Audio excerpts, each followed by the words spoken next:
मेरे प्यारे विद्यार्थियों, आप लोग के लिए आज हम लाए हैं एक विषय, न हो ना निराश करो मन को। विषय का रचयिता राष्ट्रकवि मैथिली शरद गुप्त जी। मैथिली शरद गुप्त जी का जन्म 1886 झांसी प्रदेश के चिरगांव में। उनको द्विवेदी युग का लोकप्रिय कवि के रूप में माने जाते हैं। उन्होंने जितने काव्य कविता रचना की, हर काव्य कविता में खड़ी बोली भाषा को अग्राधिकार उन्होंने दिए हैं और काव्य कविता में भारतीय संस्कृति, राष्ट्रीय चेतना, जनजागरण पाए जाते हैं। और उन्होंने राष्ट्र की आत्मा को वाणी देने के कारण उनको राष्ट्र कवि की मान्यता मिली। मैथिली जी जो काव्य कविता रचना किए हैं, काव्य कविता है पंचवटी, भारत भारती, साकेत, त्रिपथगा, यह सब है। उनका कविता में मुख्य स्वर है देश प्रेम, क्योंकि कवि जिस समय में काव्य कविता रचना कर रहे थे, उस समय में देश पराधीन था। इसके वजह यानी हर इंसान का मन में देश प्रेम जागृत कराने के लिए उन्होंने अपने कलम शुरू किए हैं। तो इसलिए उनको राष्ट्र कवि के रूप में माने जाते हैं और उनको द्विवेदी युग का सबसे बड़े लोकप्रिय कवि के रूप में माने जाते हैं। आज हम लोग के लिए जो विषय है, न हो ना निराश करो मन को, आज मैं समझाऊंगा। आप लोग देखो, ब्लैक बोर्ड में हम लिखे हैं, क्या लिखे? न हो ना निराश करो मन को। कवि मैथिली शरद गुप्त जी, उन्होंने क्या कहते हैं? उन्होंने पहला लाइन में कहते हैं, न हो ना निराश करो मन को। उन्होंने हर इंसान को यह उपदेश देते हैं कि इंसान, आप इस संसार में सबसे श्रेष्ठ प्राणी हैं और सबसे श्रेष्ठ प्राणी इंसान। आप श्रेष्ठ प्राणी होकर धरती पर आए हैं, तो आप कभी भी निराशा नहीं होना चाहिए। असफल होने के बाद निराशा नहीं होना चाहिए। निराशा ही मृत्यु का कारण है।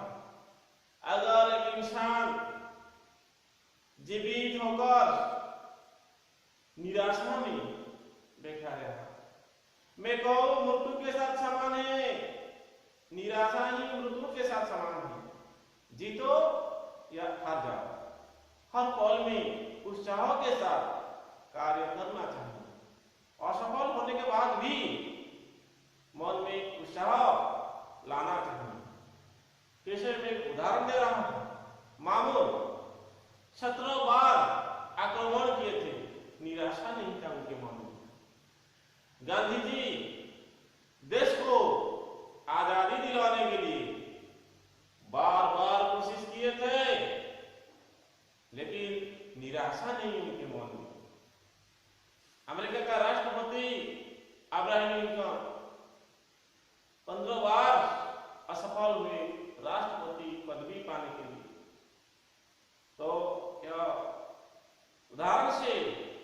हमको यह शिक्षा दे रहा है, हम इंसान है, हम मानव है, मानव होकर हम कभी निराशा नहीं होना चाहिए। निराशा ही मृत्यु का कारण या निराशा ही हार का कारण है। तो न हो निराशा ना करो मन। प्यारे विद्यार्थियों, आप लोगों में यह कह रहा हूं, हर पल में आप आशा के साथ, आनंद के साथ, उत्साह के साथ कार्य करते चलो। अगर कार्य करते करते आप असफल हो जाते, फिर भी सफलता पाने के लिए कोशिश करते रहे, और असफल होने के बाद निराशा नहीं आना चाहिए। क्योंकि आप देखिए, पूर्व दिशा में सूर्य उदित होते हैं, चारों तरफ रश्मि फैला देते हैं, शाम के बाद फिर भी डूब जाता है पश्चिम आकाश में, अंधेरा फैल जाता है। निराशा नहीं होना चाहिए भैया। फिर भी 12 घंटे के बाद सूर्य उदित होंगे पूर्व आकाश में। ऐसे ही परिवर्तनशील दुनिया में दुख हर पल में नहीं रहेगा, कष्ट नहीं रहेगा, आनंद भी नहीं रहेगा। तो हम इंसान चिरस्थायी नहीं है, कुछ दिन के लिए हम आए हैं।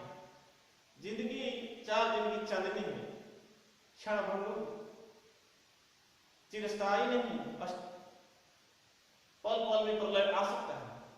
तो इसीलिए कभी भी निराशा नहीं होना चाहिए, आशा के साथ, आनंद के साथ बिताना चाहिए। यह उपदेश देते हैं मैथिली जी। सेकंड बिट, कुछ काम करो, कुछ काम करो। अर्थ होता है कुछ काम करने के लिए उपदेश देते हैं। हम इंसान का शरीर धारण करके जन्म लिए हैं कुछ कार्य करने के लिए। कार्य मतलब कुछ अच्छा काम करने के लिए कवि कहते हैं, अच्छा कार्य करने के लिए कहते हैं। जग में रहकर, जग मतलब दुनिया, ये संसार, दुनिया में रहकर कुछ नाम करो। मतलब यह उपदेश देते हैं, इस दुनिया संसार में रहकर कुछ अच्छा कार्य करने के लिए कहते हैं। क्योंकि जैसे हम लोग का जिंदगी या जीवन बेकार न जाए, हर पल में कुछ कार्य करना चाहिए, कार्य अच्छा कार्य होना चाहिए। जैसे हम लोग का जिंदगी बेकार ना जाना चाहिए। यह जन्म हुआ किस अर्थ, देखो यह जन्म हुआ, हम इंसान का शरीर धारण करके जन्म लिए हैं। किस अर्थ, किस अर्थ के लिए पहले समझो। तो हम समझना चाहिए किस अर्थ के लिए हम जन्म लिए हैं। कभी क्या कहना है, अच्छा कार्य करने के लिए हम जन्म लिए हैं, बुरा कार्य के लिए नहीं है। जग में रहकर कुछ नाम करो, मतलब अच्छा नाम करने के लिए कभी कहते हैं। जैसे हम लोग का जिंदगी बेकार न जाए। भैया ऐसा तो होता है, तो बहुत कुछ इंसान रहते हैं ऐसे सोचते हैं कि हम जो कार्य करते हैं सब कार्य अच्छा है, कोई कार्य पाप नहीं। जो खराब कार्य करता है वो सोचता है कि वो कार्य मेरा खराब कार्य नहीं, अच्छा कार्य है। तो खुद कार्य को अच्छा नहीं सोचना चाहिए। जगत वाले, दुनिया वाले क्या हमको कहेंगे? दुनिया वाले, जगत वाले जो कार्य को अच्छा सोचते हैं, अच्छा कार्य करना चाहिए। जैसे हम लोग का जिंदगी अच्छाई में या सुख में बीतेगा, उसके साथ साथ हम किस अर्थ के लिए जन्म लिए हैं सोच लेना चाहिए। समझो जिसमें यह व्यर्थ ना हो। खुद को समझो, हम क्यों आए हैं, हम किस लिए आए हैं, क्या करने के लिए आए हैं, इंसान का जिंदगी, इंसान का शरीर क्यों धारण किए हैं, भगवान हमको किस लिए भेजे हैं, पहले सोच लो। जैसे व्यर्थ ना हो, जिससे जिंदगी व्यर्थ बेकार ना जाए। सचमुच सही बात है। इंसान जब सोचेंगे हम इस धरा पृष्ठ को आए हैं अच्छा कार्य करने के लिए, तो उसके बाद वो कभी नहीं पाप करेगा, तो उनका जीवन कभी बेकार नहीं जाएगा। और कहते हैं कुछ तो उपयोग करो मन को उपयोग करने के लिए, मतलब मन को अच्छा कार्यों में लगाने के लिए कहते हैं। कुछ उपयोग करो मन को अच्छा कार्यों में लगाने के लिए उपदेश देते हैं। न निराश करो मन को, संभालो कि सदुपयोग ना जाए चला। संभालो, खुद को संभाल करके रखना, जैसे हाथों से सदुपयोग या सत्कार्य चला न जाए। संभालो, खुद को संभाल करके रखना, इस सुयोग न जाए चला।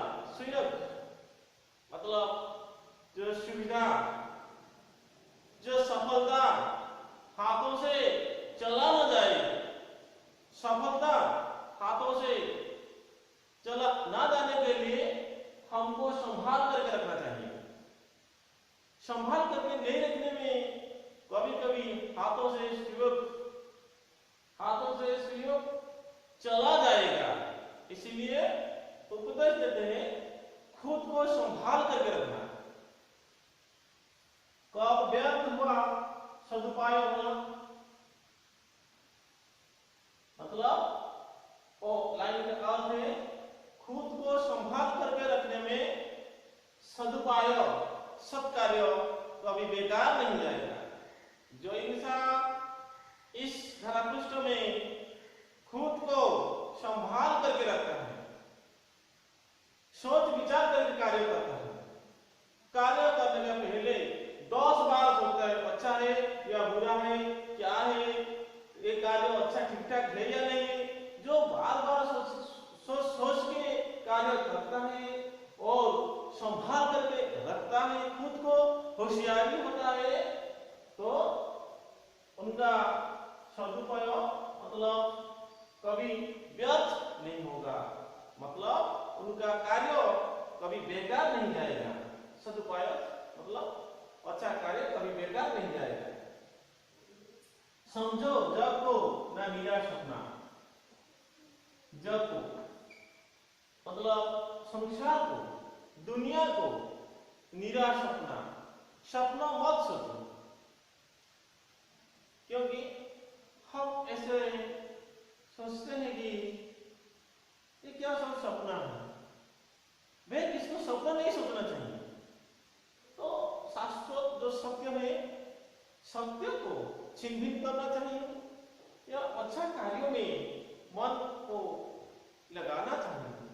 तो दुनिया को हम व्यर्थ या सपनों ऐसा नहीं सोचना चाहिए, हर पल में अच्छा कार्य करना चाहिए।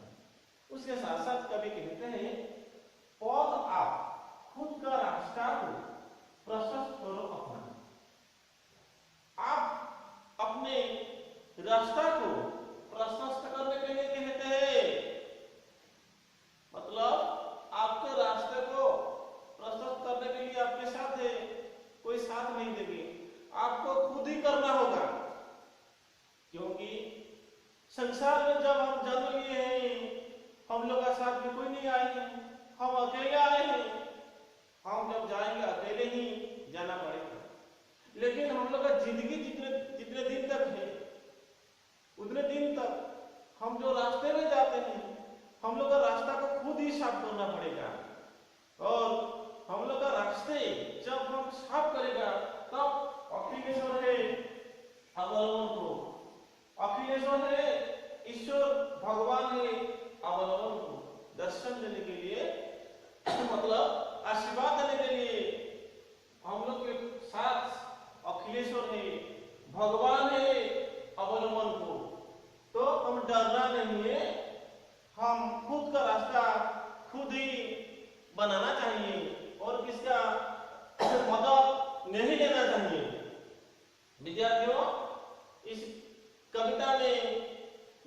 जी हमको यह उपदेश देते हैं कि इंसान आप हर पल में निराशा नहीं होना चाहिए।